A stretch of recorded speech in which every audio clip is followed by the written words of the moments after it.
بسم اللہ الرحمن الرحیم باب اذا وکل رجل ان يعطي شيئا ولم يبين كم يعطي فعاطى على ما يتعارفه الناس۔ باب اس میں یہ ذکر کیا جائے گا کہ جب کوئی شخص دوسرے کو کچھ دینے کا وکیل بنائے ولم یبین کم یعطی، اور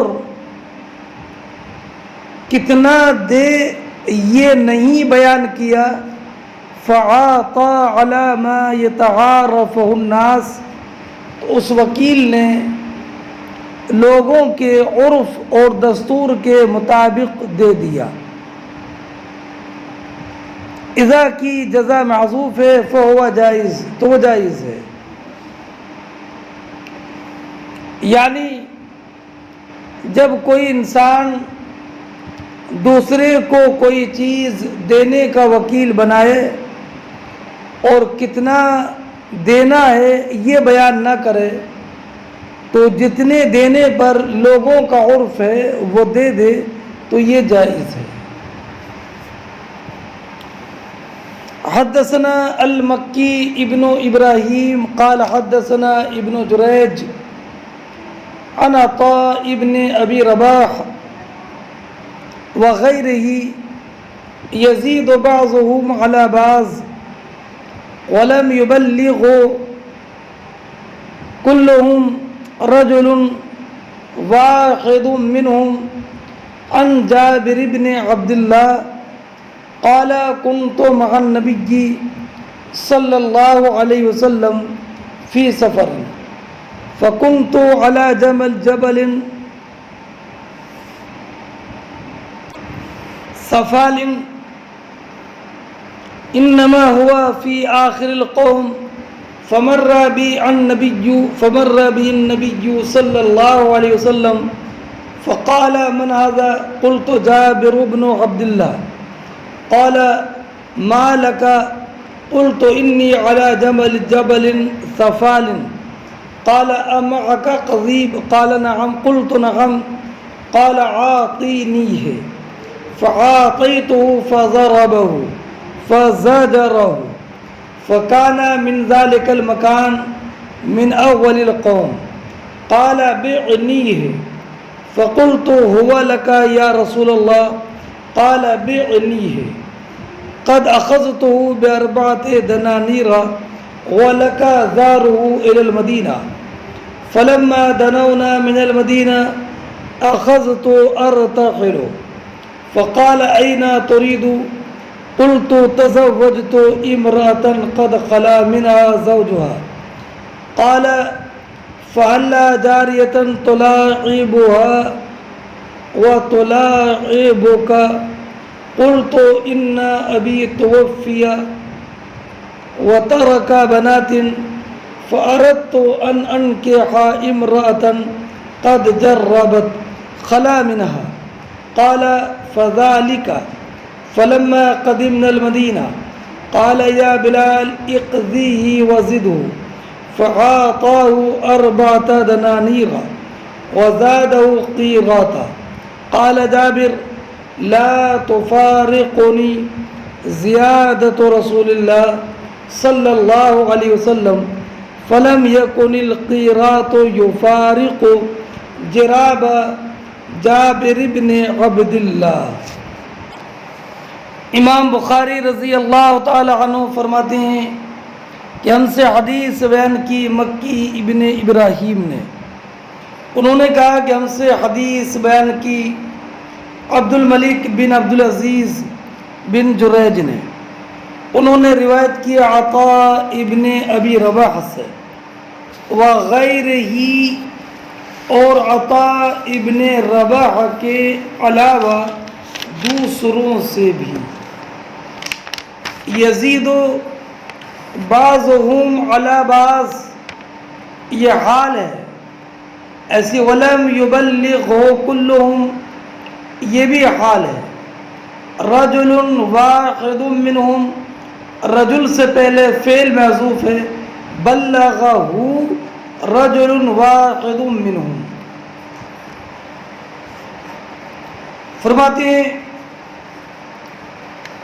جریج روایت کرتے ہوئے عطاء ابن ابی رباح سے روایت کی وغیرہ ہی اور عطاء ابن ابی رباح کے علاوہ سے، یعنی ابن جریج نے عطاء ابن ابی رباح سے بھی روایت کیا اس حدیث کو وغیرہ ہی اور عطاء ابن ابی رباح کے غیر سے بھی. یزید بعضهم علی بعضهم میں ہم ضمیر کا مرد غیر ہے، اس لیے کہ عطاء ابن ابی رباح کا غیر اس میں عموم ہے، یہ جمع کے معنی میں یزید بعضهم علی بعض. عطاء ابن ابی رباح کے علاوہ جو دوسرے راوی ہیں ان میں سے بعض نے حدیث بیان کرنے میں دوسرے پر اضافہ کیا، یعنی عطاء ابن ابی رباح کے علاوہ سب نے مکمل حدیث بیان نہیں کی، بلکہ بعض نے بعض سے زیادہ بیان کیا، اور کل ملا کر سب کا مجموعہ یہ حدیث ہے. وَلَمْ يُبَلِّغْهُ كُلُّهُمْ اور اس حدیث کو سب نے نہیں پہنچایا. بلغہ رجل منہم ان میں سے ایک ہی نے اس حدیث کو پہنچایا، یعنی عطاء ابن ابی رباح کے علاوہ اس حدیث کے راوی تو کئی ہیں، مگر اس حدیث کو پہنچایا ان میں سے صرف ایک نے. اب عن عطاء ابن ابی رباح عن جابر ابن عبداللہ. عطاء ابن ابی رباح روایت کرتے ہیں جابر ابن عبداللہ رضی اللہ تعالی عنہ سے کہ جابر ابن عبداللہ رضی اللہ تعالی عنہ نے بیان فرمایا کنت مع النبی صلی اللہ تعالی علیہ وسلم فی سفر، کہ میں ایک سفر میں نبی اکرم صلی اللہ تعالی علیہ وسلم کے ساتھ تھا. فکنت علی جمل صفال تو میں ایک سست رفتار اونٹ پر سوار تھا. ایک سست رفتار اونٹ پر سوار تھا. صفال کا معنی البعیر البطیء السیر، وہ اونٹ جس کی رفتار بہت کم ہو. انما ہوا فی آخر القوم جو سب سے پیچھے تھا. فمر بی النبی صلی اللہ علیہ وسلم تو میرے پاس سے نبی کریم صلی اللہ تعالی علیہ وسلم کا گزر ہوا. فرمایا من ھذا یہ کون ہے؟ تو میں نے عرض کیا جابر ابن عبداللہ. قال ما لک تو نبی کریم علیہ الصلوۃ والسلام نے فرمایا پیچھے کیسے رہ گئے؟ قلت انی علی جمل صفال میں نے عرض کی یا رسول اللہ میں ایک سست رفتار اونٹ پر سوار ہوں. تو نبی اکرم علیہ الصلوۃ والسلام نے فرمایا حل قال امعک قضیب کیا تمہارے پاس چھڑی ہے؟ میں نے کہا کہ جی. قال اعطینی تو نبی کریم علیہ الصلوۃ والسلام نے فرمایا وہ چھڑی مجھے دو. فاعطیتہ میں نے وہ چھڑی آپ کو دے دی. فضربہ فزجر آپ نے اس اونٹ کے چھڑی ماری اور ڈانٹا. فکان من ذالک المکان من اول القوم، تو اب اس جگہ سے کہ جہاں پر نبی کریم علیہ الصلوۃ والسلام نے چھڑی ماری تھی، وہ اس جگہ سے جو چلا تو پھر کیا تھا اس کی چال اور رفتار کا عالم کہ فکانا من ذالک الیوم من اول القوم، اس جگہ سے جو چلا تو پھر تو وہ سب سے آگے نکل گیا نبی کریم علیہ الصلوۃ والسلام کے ایک ضرب اور چھڑی لگانے کے اثر سے اور ڈانٹنے کے اثر سے۔ فقال بعنیہ، نبی کریم علیہ الصلوۃ والسلام نے ارشاد فرمایا یہ اونٹ میرے ہاتھ بیچ دو۔ فقلت بل هو لك یا رسول اللہ، جابر بن عبداللہ کہتے ہیں کہ میں نے عرض کیا یا رسول اللہ یہ آپ کے لیے بلا ثمن اور بلا قیمت کے میں آپ کے لیے ہبہ کرتا ہوں۔ تو نبی اکرم صلی اللہ تعالی علیہ وسلم نے ارشاد فرمایا بعنی ہے، یہ مجھے بیچ دو۔ قال اخذته باربعۃ دنانیر، نبی کریم علیہ الصلوۃ والسلام نے ارشاد فرمایا یہ تمہارا اونٹ میں نے 4 دینار میں خرید لیا۔ وَلَكَ زَارُهُ إِلَى الْمَدِينَةِ، اور تم اس اونٹ پر مدینہ منورہ تک سوار ہو کر جانا۔ یہ تم مدینہ منورہ تک اس اونٹ پر سوار ہو کر جانا، یہ بیع میں شرط نہیں تھی، یہ بیع کی شرط نہیں تھی ورنہ تو بیع فاسد ہو جائے گی، بلکہ یہ نبی کریم علیہ الصلوۃ والسلام کی طرف سے حضرت جابر ابن عبداللہ کو اونٹ بطور عاریت دینا ہے اور مدینہ منورہ تک انتفاع کو مباح قرار دینا تھا۔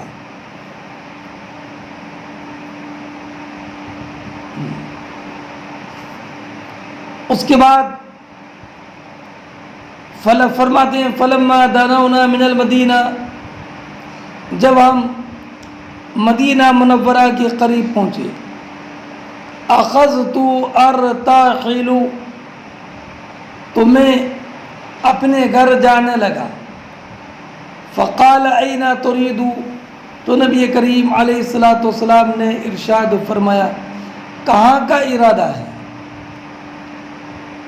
قلت تزوجت امرأة قد خلا منها، تو میں نے عرض کی یا رسول اللہ میں نے ایک بیوہ عورت سے نکاح کر لیا۔ قد تزوجت امرأة، میں نے عورت سے نکاح کر لیا، قد خلا منها، جن کے شوہر کا انتقال ہو گیا تھا۔ قال فهل جاریة تلاعبها وتلاعبك، نبی کریم علیہ الصلوۃ والسلام نے ارشاد فرمایا تم نے نکاح کواری لڑکی سے کیوں نہیں کیا کہ تم ان سے ملاعبت کھیلتے، وہ کہ تم اس سے کھیلتے اور وہ تم سے کھیلتی۔ تو فرماتے ہیں کہ میں نے عرض کیا یا رسول اللہ ان ابی توفی، یا رسول اللہ میرے والد محترم غزوہ احد میں شہید ہو گئے، وترک بناتن، اور کئی بیٹیاں چھوڑی۔ فاردت ان انکح امرأة قد جربت، تو میں نے یہ چاہا کہ میں تجربہ کار بیوہ عورت سے نکاح کر لوں جو میری بہنوں کی دیکھ ریکھ کرے۔ تو نبی کریم علیہ الصلوۃ والسلام نے فرمایا قال فذلک، تب تو یہ تم نے صحیح کیا۔ فلما قدمنا المدینہ، جب ہم مدینہ منورہ حاضر ہوئے، قال یا بلال اقضیہ، تو آپ نے حضرت بلال رضی اللہ تعالی عنہ سے فرمایا بلال ان کو ان کے اونٹ کی سمن دے دو، وزد ہو، اور انہیں اس سے بھی کچھ زیادہ دو۔ فرماتے ہیں فَأَعْطَاهُ أَرْبَعَةَ دَنَانِيرَ وَزَادَهُ قِيرَاطًا۔ تو حضرت بلال رضی اللہ تعالی عنہ نے ان کو 4 دینار تو اونٹ کی سمن دی، وَزَادَهُ قِيرَاطًا، اور 1 قیراط اور زیادہ دیا۔ فرماتے ہیں جابر بن عبداللہ رضی اللہ تعالیٰ عنہ، لا تفارقنی زیادت رسول اللہ صلی اللہ علیہ وسلم، کہ نبی کریم علیہ السلام نے جو 1 قیراط سونا زیادہ دیا تھا وہ مجھ سے جدا نہیں ہوتا۔ فلم یکن القیراط یفارق جراب جابر بن عبداللہ، تو ہمیشہ یہ قیراط سونا حضرت جابر ابن عبداللہ کی تھیلی میں رہتا تھا۔ یہ جو ارشاد فرمایا فلم یکن القیراط یفارق جراب جابر، یہ قول عطا ابن ابی رباح راوی حدیث کا ہے۔ اس حدیث کی مطابقت ترجمۃ الباب سے اس طور پر ہے کہ نبی کریم علیہ السلام نے حضرت بلال رضی اللہ تعالی عنہ سے فرمایا یا بلال اقضی وزدہ، اے بلال ان کا قرض، ان کی سمن 4 دینار دے دو اور کچھ زیادہ دے دو۔ فَأَعْطَاهُ 4 دنانیر، حضرت بلال نے 4 دینار دیے، اور اس سے زیادہ کتنا دینا ہے یہ نبی کریم علیہ السلام نے بیان نہیں فرمایا تھا۔ وَزَادَهُ قِيرَاطًا، حضرت بلال نے 1 قیراط اور زیادہ دیا۔ تو حضرت بلال رضی اللہ تعالی عنہ نے سرکار سے یہ معلوم نہیں کیا میں انہیں 4 دینار سے کتنا زیادہ دوں، بلکہ حضرت بلال رضی اللہ تعالی عنہ نے اس میں عرف پر اعتماد کیا اور 1 قیراط اور زیادہ دے دیا۔ اس حدیث سے یہ معلوم ہوا کہ جو لوگوں کے درمیان متعارف ہے وہ اس پر نص کے مثل ہے۔ اسی حدیث کی وجہ سے علامہ ابن بطال نے فرمایا کہ جو صدقے پر مامور ہو اگر وہ اتنا ہی دے گا جس پر لوگوں کا عرف ہو، اور یہ جائز ہے، اور اگر اس سے زیادہ دے دیا عرف سے زیادہ تو یہ مال والے کی رضا پر موقوف رہے گا، اگر وہ نافذ کر دے تو ٹھیک ہے، ورنہ اتنی مقدار اس سے واپس لے گا۔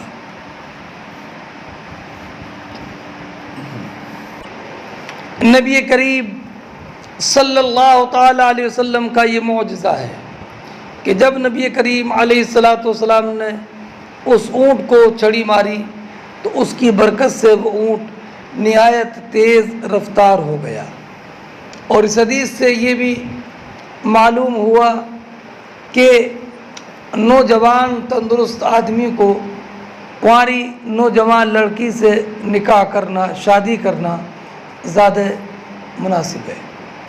حضرت جابر رضی اللہ تعالی عنہ نے بیوہ عورت سے نکاح کرنے کی جو وجہ بتائی اس سے یہ معلوم ہوتا ہے کہ اگر کسی انسان کے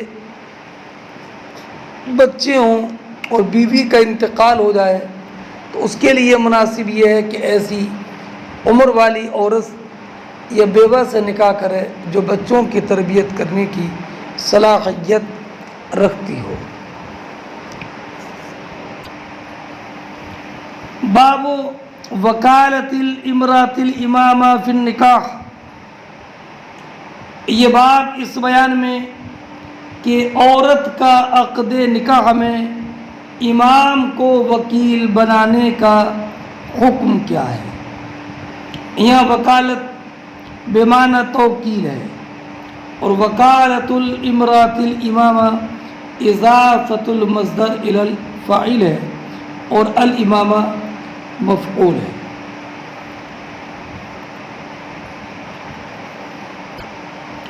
حدثنا عبد الله بن يوسف اخبرنا مالك عن ابي حازم عن سالم بن سعد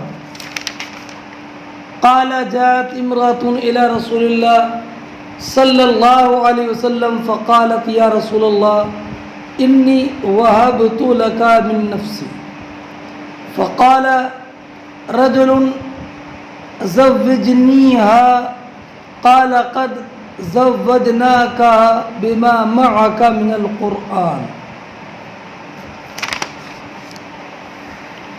امام بخاری بیان فرماتے ہیں کہ ہم سے حدیث بیان کی عبداللہ ابن یوسف نے، انہوں نے کہا کہ ہمیں خبر دی مالک نے، وہ روایت کرتے ہیں ابو حازم سلمہ ابن دینار عارج سے، وہ روایت کرتے ہیں سال ابن سعد ساعدی سے، ایک عورت نبی کریم صلی اللہ تعالی علیہ وسلم کی خدمت میں حاضر ہوئی، عرض کی یا رسول اللہ میں نے اپنی ذات کو آپ کو ہبہ کیا۔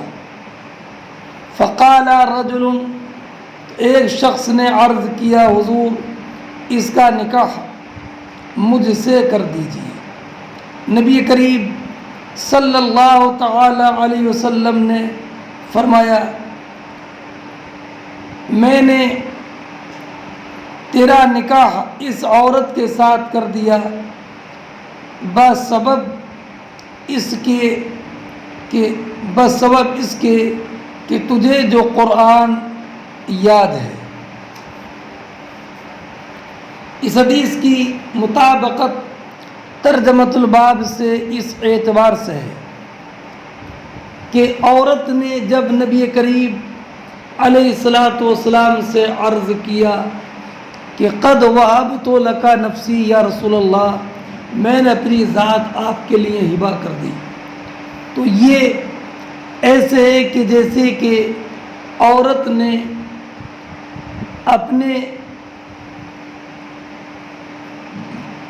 اپنے نکاح کا نبی کریم علیہ الصلاۃ والسلام کو وکیل بنایا کہ یا رسول اللہ چاہے تو آپ خود مجھ سے نکاح فرمائیں یا کسی اور سے میرا نکاح کر دیں۔ تو اب اس سے یہ ثابت ہوا کہ عورت کا امام کو اپنے نکاح کے لیے وکیل بنانا جائز ہے۔ اس حدیث کی تخریج امام بخاری علیہ رحمت و رضوان نے کتاب التوحید اور کتاب النکاح میں بھی کی ہے، ابو داود نے کتاب النکاح میں کی ہے، امام ترمذی نے بھی کتاب النکاح میں کی ہے، امام نسائی نے کتاب النکاح اور فضائل القرآن میں کی ہے۔ امام بخاری رضی اللہ تعالیٰ عنہ نے اس مقام پر یہ حدیث بہت مختصر نقل کی ہے۔ کتاب النکاح میں باب تزویج المعسر میں اس حدیث کو مفصل نقل کیا ہے۔ وہاں پر یہ ہے کہ ایک عورت نبی کریم علیہ الصلاۃ والسلام کی بارگاہ میں حاضر ہوئی اور عرض کی یا رسول اللہ میں نے اپنی ذات آپ کے لیے ہبہ کر دی۔ سال ابن سعد نے کہا کہ جب اس عورت نے یہ کہا تو نبی کریم علیہ الصلاۃ والسلام نے اس عورت کی طرف نظر کی، پھر نظر آپ نے اوپر اٹھائی اور پھر نظر نیچے کی، پھر سر مبارک آپ نے جھکا لیا۔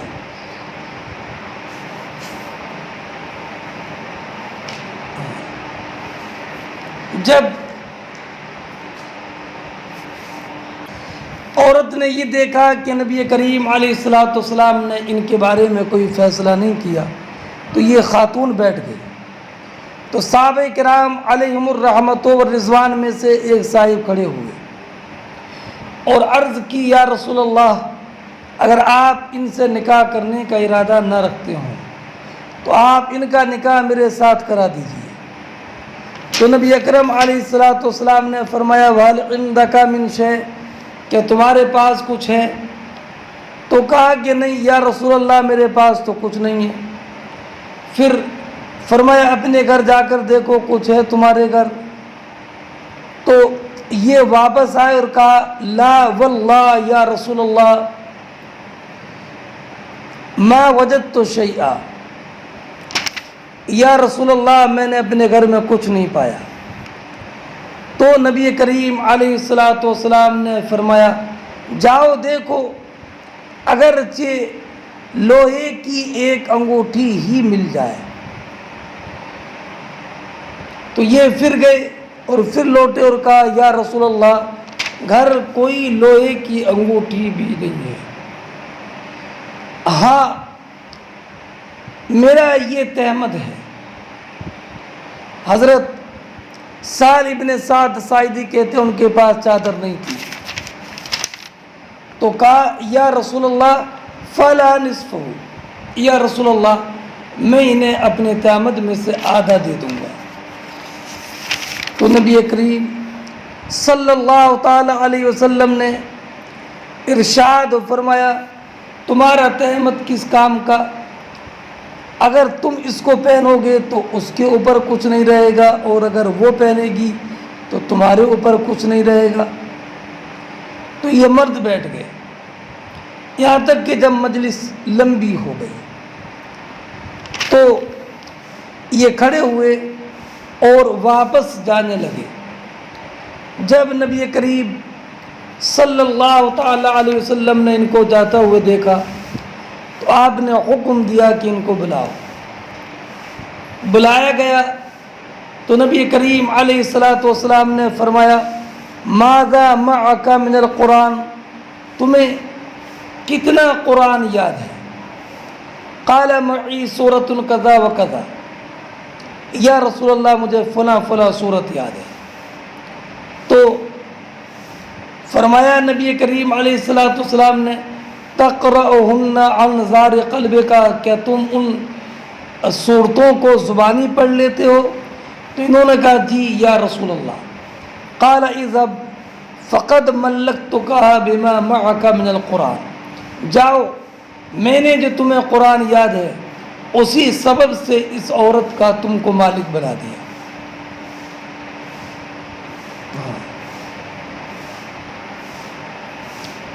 یہ پوری حدیث جو امام بخاری رضی اللہ تعالیٰ عنہ نے کتاب النکاح میں باب و تزویج المعسر میں پیش کی ہے، اور یہاں پر امام بخاری رضی اللہ تعالیٰ عنہ نے اس حدیث کو بہت مختصر پیش کیا ہے، اور یہ تفصیل حدیث گویا کہ اس حدیث کی شرح ہے۔ اب اس حدیث سے چند باتیں معلوم ہوئی اور چند احکام معلوم ہوئے۔ ایک بات اس سے یہ معلوم ہوئی کہ عورت کا اپنی ذات کو نبی کریم صلی اللہ تعالی علیہ وسلم کے لیے ہبہ کرنا جائز ہے، اور یہ نبی کریم علیہ الصلوۃ والسلام کے خصائص ہی سے ہے۔ قرآن کریم فرماتا ہے، وَامْرَأَةً مُؤْمِنَةً إِنْ وَهَبَتْ نَفْسَهَا لِلنِّكَاحِ۔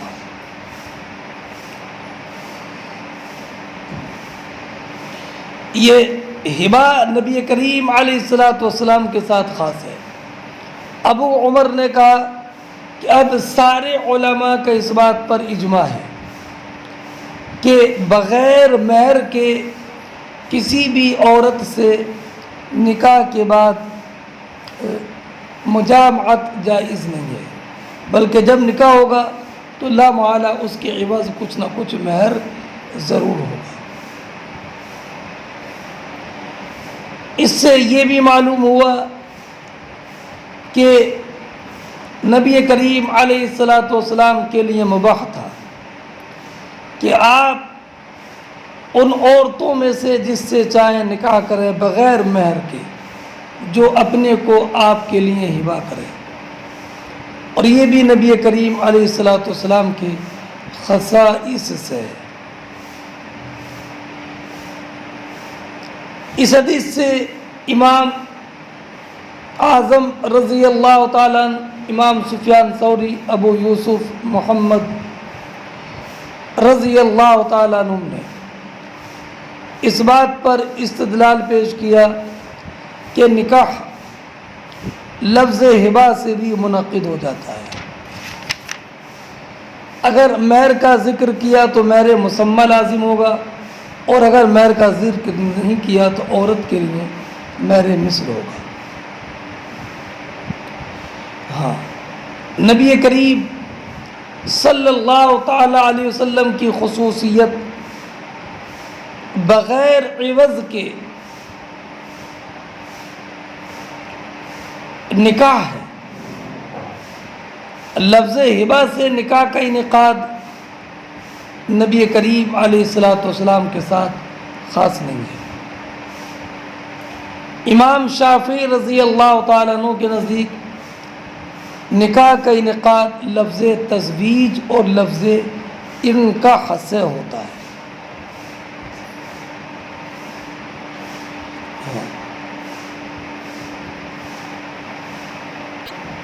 امام اعظم رضی اللہ تعالیٰ عنہ کے نزدیک ہر اس لفظ سے نکاح منعقد ہو جاتا ہے جو کہ تملیک علی التعبید کا مقتضی ہو حال حیات میں، یعنی جس سے ابدی تملیک ثابت ہو، جیسے ان لفظ نکاح، تزویج، تملیک، بیع اور ہبہ، اور لفظ صدقہ۔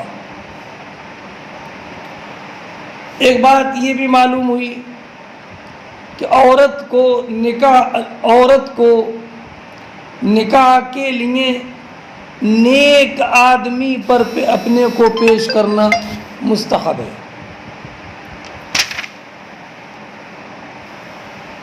اور اس سے یہ بھی معلوم ہوا کہ اگر کوئی انسان اپنی حاجت کا سوال کرے اور یہ اس حاجت کو پورا کرنے کا ارادہ نہ رکھتا ہو تو فوراً منع کر کے سائل کو شرمندہ نہ کرے، بلکہ سکوت اختیار کرے کہ سکوت سے سائل سمجھ لے کہ یہ دینے کا، عطا کرنے کا ارادہ نہیں رکھتا ہے۔ ہاں، اگر سائل سکوت سے نہ سمجھے اس وقت میں صراحتاً منع کرنا بھی جائز ہے۔ چھٹی بات یہ معلوم ہوئی کہ اگر کوئی انسان کسی چیز کا مطالبہ کرنے کے لیے آئے اور جس سے مطالبہ کیا اس نے کوئی جواب نہیں دیا، خاموش رہا، تو فوراً واپس نہ آئے، اس لیے کہ ہو سکتا ہے کہ اس کی حاجت کو بعد میں پورا کر دے۔ جیسے کہ طبرانی کی روایت میں قامت حتی راقبنا لہا من طول القیام، کہ عورت کھڑی رہی، بہت دیر تک کھڑی رہی، یہاں تک کہ ہم نے اس کے بہت دیر کھڑے رہنے کی وجہ سے اس کا انتظار کیا۔ بلکہ اگر کسی سے کسی کا چیز کا سوال کیا اور اس نے نہیں دیا تو سوال کی تکرار بھی جائز ہے۔ ساتویں بات یہ معلوم ہوئی کہ اگر کسی عورت نے اپنے کو کسی کے سامنے نکاح کے لیے پیش کیا اور اس نے اس کی پیشکش کو رد کر دیا، یا قرینہ حال سے معلوم ہو کہ یہ نکاح کرنے کا ارادہ نہیں رکھتا، تو دوسرے کو پیغام دینا جائز ہے۔ اور ایک بات یہ بھی معلوم ہوئی کہ اگر کسی نے یہ کہا زوجنی فلانا، میرا فلاں سے نکاح کرا دو، اور اس نے کہا زوج تو کہا بے قضا و قضا، تو نکاح جائز ہے۔ اب شوہر کو یہ کہنا ضروری نہیں ہے بعد میں رضی تو یا قبل تو، یہی امام اعظم اور امام شافعی کا قول ہے۔ اور اس حدیث سے یہ بھی معلوم ہو کہ نکاح کے وقت مہر متعین کرنا مستحب ہے، اس لیے کہ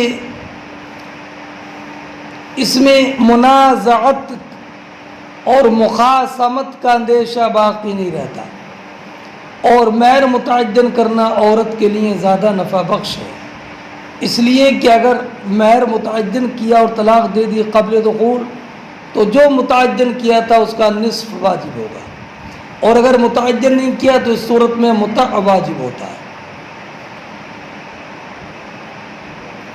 اور ایک بات یہ بھی معلوم ہوئی کہ ولی یا حاکم عورت کا نکاح کسی تنگ دست سے کرائے تو یہ بھی جائز ہے، جبکہ عورت تنگ دست شخص کے ساتھ نکاح کرنے پر راضی ہو۔ اور یہ بھی معلوم ہوا کہ جو انسان تنگ دست ہے اگر اس کو نکاح کی حاجت ہے تو اس کے لیے عورت سے نکاح کرنا جائز ہے، اس لیے کہ حدیث میں جس مرد کے حال کا ذکر ہوا ظاہر یہ ہے کہ وہ محتاج تھا، تنگ دست تھے، ورنہ وہ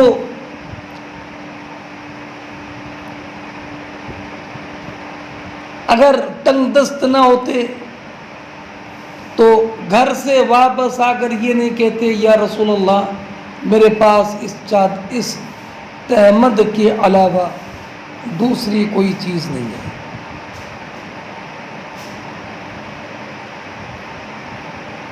اور اس سے یہ بھی معلوم ہوا کہ نبی اکرم صلی اللہ تعالی علیہ وسلم نے ارشاد فرمایا وَلَوْ خَاتَمًا مِنْ حَدِيدٍ، کچھ لے آؤ چاہے لوہے کی انگوٹھی کیوں نہ صحیح۔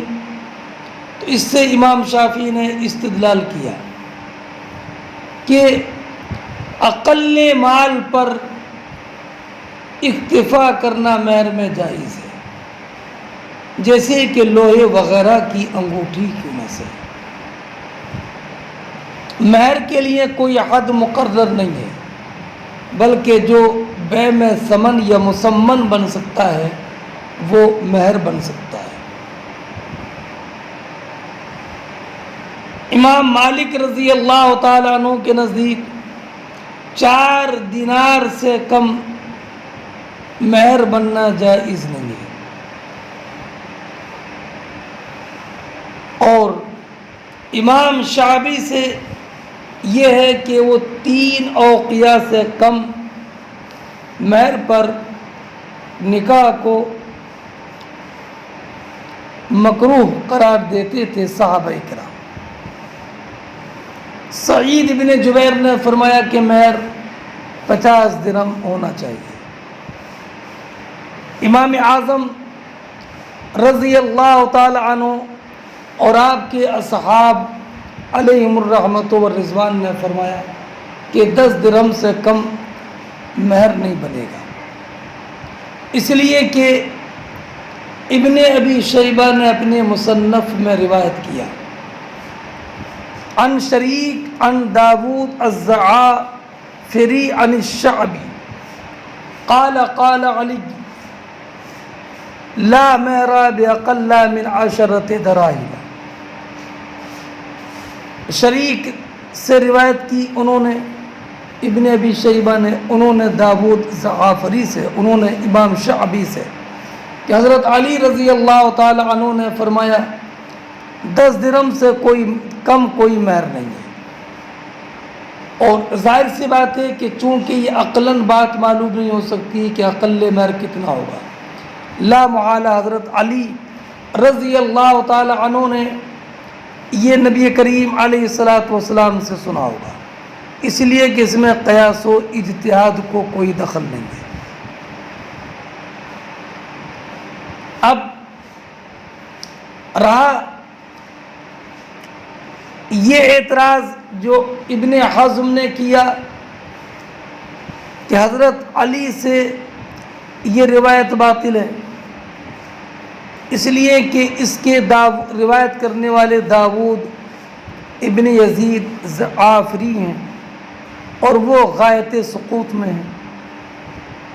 ایک تو اعتراض یہ کیا، اور پھر یہ کہ امام شعبی نے حضرت علی سے کوئی حدیث سنی نہیں، تو یہ مرسل ہے،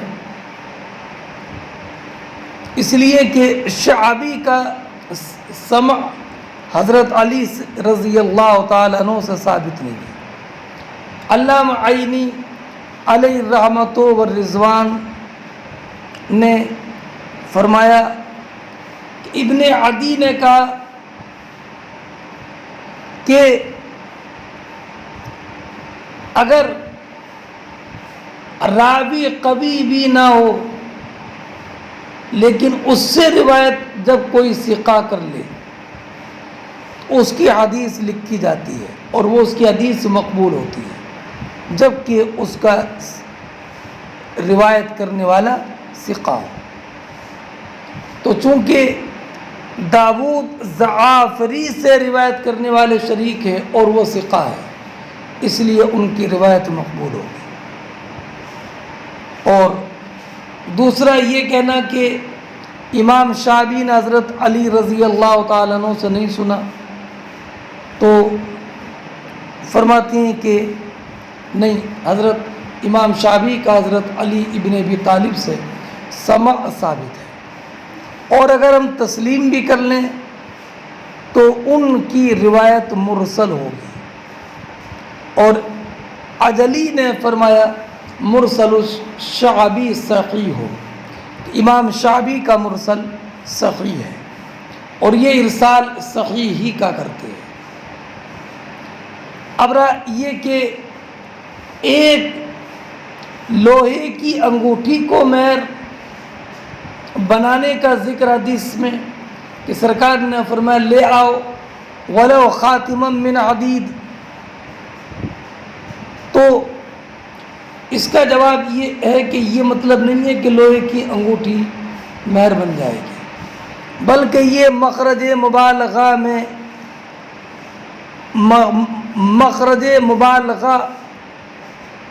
میں یہ کہا گیا ہے، جیسے مبالغہ کے مقام مبالغہ میں کوئی لفظ بول دیتے ہیں، ایسے یہ بولا گیا ہے، جیسے کہ نبی کریم علیہ الصلاۃ والسلام نے فرمایا تصدقوا ولو بظلف محرق، اور ایک روایت میں تصدقوا ولو بفرسن شاۃ،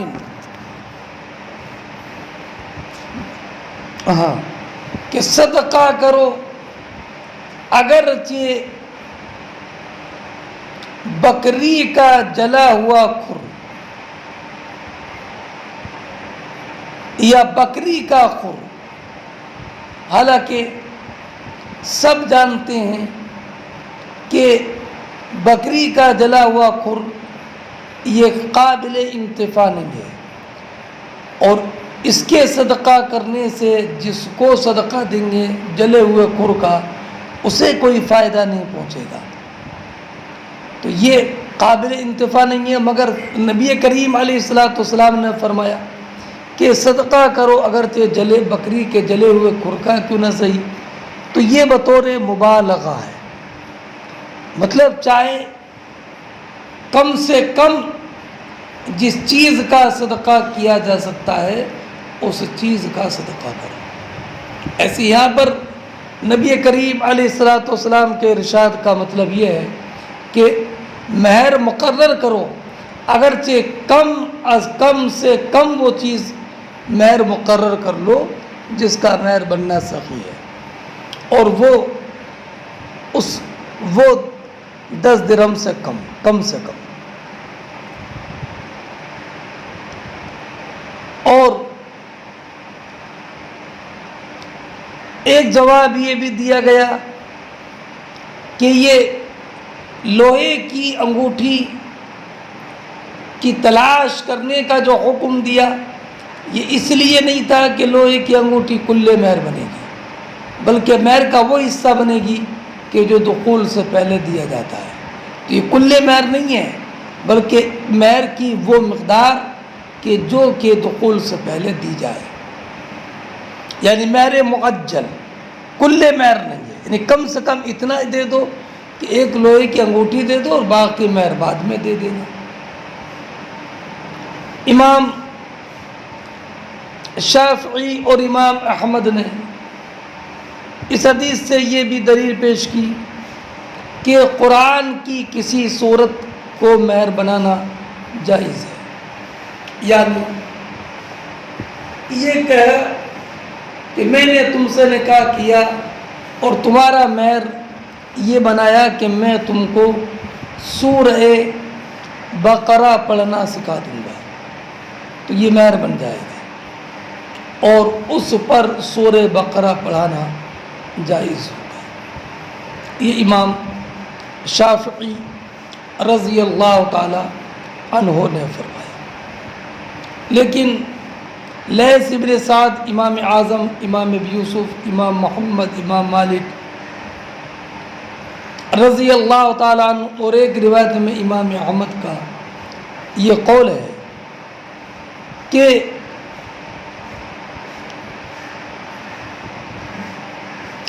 تعلیم قرآن مہر نہیں بنے گا، اگر کسی نے تعلیم قرآن کو مہر بنایا تو اس کے لیے مہر مثل لازم ہوگا۔ ہاں، اس حدیث کا جواب کہ قد زوجناک بما معک من القرآن، اس حدیث میں جو سرکار نے فرمایا اس کے کئی جوابات ذکر کیے گئے ہیں۔ پہلا جواب تو یہ کہ اگر اس کو ظاہر پر معمول کریں تو معنی ہوگا کہ سورت کو مہر بنایا گیا، سورت کی تعلیم کو نہیں، اور قرآن کی سورت بالاجماع مہر نہیں ہوتی ہے۔ تو اب قد زوجناک بما معک من القرآن کا معنی یہ ہوگا کہ میں نے تم سے نکاح کر دیا اس وجہ سے کہ تم قرآن کے قاری اور قرآن کے حافظ ہو، تو قرآن کی حرمت اور قرآن کی برکت کی وجہ سے میں نے اس کا نکاح تمہارے ساتھ کیا۔ یہ مطلب نہیں کہ میں نے تعلیم سورت کو تمہارے نکاح کا مہر بنایا۔ قد زوجناک بما معک من القرآن میں برائے سببیت ہے، جیسے کہ اللہ رب العزت کا یہ ارشاد انکم ظلمتم انفسکم باتخاذکم العجلہ میں برائے سببیت ہے۔ ایسے فکلا اخذنا بذنبہ سورہ عنکبوت میں یہ برائے سببیت ہے۔ ایسے ہی بما معک من القرآن میں برائے سببیت ہے، معنی یہ کہ میں نے اس کا نکاح تمہارے ساتھ کیا اس وجہ سے کہ تمہیں قرآن کی صورتیں یاد ہیں، اور یہ اس کے منافی نہیں کہ اس کا مہر الگ سے مال مقرر کیا گیا. اب رہا یہ کہ بعض روایتوں میں یہ ہے علی ما معک من القرآن، اور ایک روایت میں معک من القرآن، معک من القرآن. تو علامہ عینی نے فرمایا کہ علا بھی تعلیل کے لیے آتا ہے، جیسے با تعلیل کے لیے آتا ہے، جیسے اللہ رب العزت کا ارشاد وَلِتُكَبِّرُوا اللَّهَ عَلَى مَا هَدَاكُمْ، اللہ رب العزت کی بڑائی بیان کرو اس پر کہ اللہ رب العزت نے تم کو ہدایت عطا فرمائی. تو عَلَى مَا مَعَكَ مِنَ القرآن کا معنی یہ ہوا زوجتک لأجل ما معك من القرآن، یعنی لأجل حرمتی و برکتی. تو یہ بھی مہر کے مال الگ سے بنانے کے منافی نہیں ہے. اور رہا مع، تو مع کلمہ مع یہ بھی مصاحبت کے لیے آتا ہے. تو معنی یہ ہوگا زوجتک لمصاحبتک القرآن، کہ میں نے تم سے نکاح کر دیا عورت کا اس لیے کہ تمہارے ساتھ تمہیں قرآن یاد ہے. تو سب کا حاصل یہی ہوا کہ نکاح کرنا قرآن کی حرمت و صورت کی وجہ سے تھا. یہ نہیں تھا کہ قرآن کی صورت کی تعلیم مہر ہوتا، اور اس وجہ سے نہیں کہ صورت مہر ہو، اس لیے کہ صورت تو بالاجماع مہر نہیں ہوتی. علامہ عینی فرماتی ہیں کہ اگر یہ کہے کوئی کہ زوجتک بما معک من القرآن، کا معنی یہ ہے کہ تمہیں جتنا قرآن یاد ہے وہ یا اس کے برابر تم قرآن سکھا دو اور یہ تمہارا مہر بن جائے گا. اس لیے کہ مسلم شریف کی روایت میں فقد زوجتک فعلمها من القرآن، اور عطا ابن ابی رباح کی روایت میں فعلمها 20 آیا. علامہ عینی فرماتے ہیں کہ یہ بھی بغیر دلیل کے ظاہر لفظ سے عدول ہے. اور اگر ہم یہ تسلیم بھی کر لیں تو یہ مال کے مقرر کرنے کے منافی نہیں ہے، اس لیے کہ حضور نے ان کا نکاح اس عورت سے کیا، اور ساتھ اس کے کہ آپ کو ابھارا بھی کہ تم اس عورت کو قرآن سکھانا. تو قرآن سکھانے پر ابھارنا ہوا. رہا مہر، تو مہر کا ذکر نہیں ہے، اس لیے کہ یا تو حضور نے خود اس کا مہر اپنی طرف سے ادا فرمایا، جیسے کہ رمضان میں وطی کرنے والے کا کفارہ اپنی طرف سے ادا فرمایا جب اس کے پاس کفارے کی ادائیگی کے لیے کوئی چیز نہیں تھی، اور یا اس کے ذمے مہر باقی رکھا. اور جب مہر کو اس کے ذمے باقی رکھا اور نکاح کرا دیا اور فرمایا کہ جب تمہارے پاس مال ہو تو تم اس کو ادا کر دینا. بہرحال اس حدیث میں ان حضرات کے لیے کوئی دلیل نہیں ہے جو بغیر مہر کے، بغیر مال کے مہر کے نکاح کو جائز قرار دیتے ہیں. 70ویں بات اس سے یہ معلوم ہوا کہ لوہے کی انگوٹھی پہننے میں کوئی حرج نہیں ہے. یہ قول بعض شافعیہ کا ہے. انہوں نے کہا کہ اس حدیث سے یہ ثابت ہوا کہ لوہے کی انگوٹھی پہننے میں حرج نہیں ہے اور لوہے کی انگوٹھی پہننا جائز ہے. ہمارے ہاں جائز نہیں ہے، بلکہ صرف ایک نگ والی ایک انگوٹھی چاندی کی پہننا جائز ہے کہ جو 4 ماشے سے کم ہو.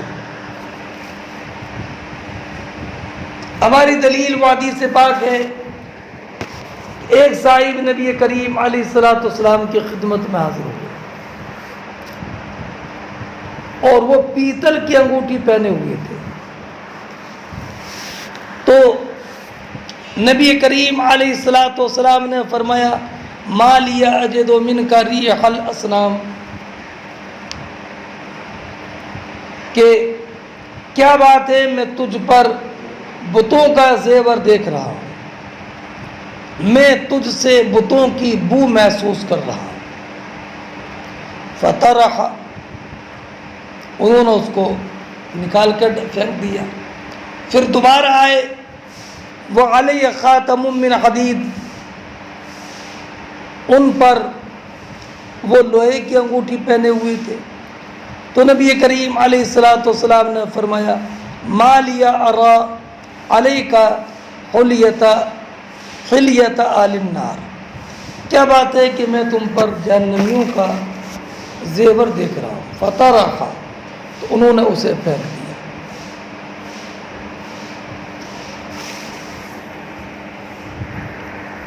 ایک بات یہ بھی معلوم ہوئی کہ پیغام پر پیغام دینا اس وقت جائز ہے جب کہ پہلے جس کو پیغام دیا تھا وہ نکاح پر کی طرف مائل نہ ہو. اس لیے کہ ان صحابی رسول نے جو نکاح کا پیغام دیا اس وقت دیا جب کہ حضور نے نکاح کرنے سے بے رغبتی کا اظہار کیا. اس حدیث سے یہ بھی معلوم ہوا کہ اگر نبی کریم علیہ الصلوۃ والسلام کسی عورت کا نکاح کسی مرد سے کرانا چاہے، چاہے وہ غنی ہو یا فقیر، صحیح ہو یا مریض، تو پھر کسی عورت کو منع کرنے کا اختیار نہیں ہے.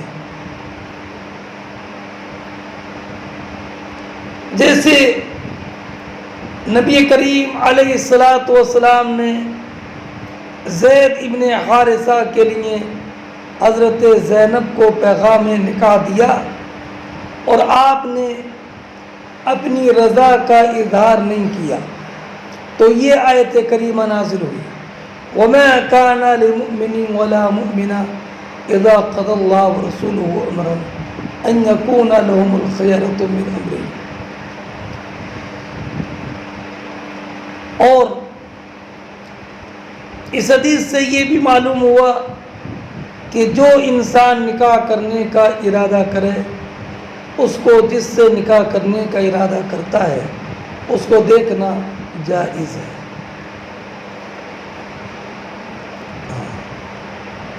اور اس کے محاسن میں غور و فکر کرنا یہ بھی جائز ہے. اس سے یہ بھی معلوم ہوا کہ جس عورت کا منکوحہ ہونا معلوم نہیں ہے اس سے نکاح جائز ہے، یہ سوال کیے بغیر کہ وہ عدت میں تو نہیں ہے. اور اس حدیث سے یہ بھی معلوم ہوا کہ ہبہ موہوب لہو کی ملکیت میں داخل تبھی ہوگا جب کہ وہ قبول کرے. اس لیے کہ یہاں پر عورت نے اپنے کو نبی کریم علیہ الصلوۃ والسلام کے لیے ہبہ کر دیا تھا اور صرف ہبہ کرنے کی وجہ سے وہ آپ کی زوجیت میں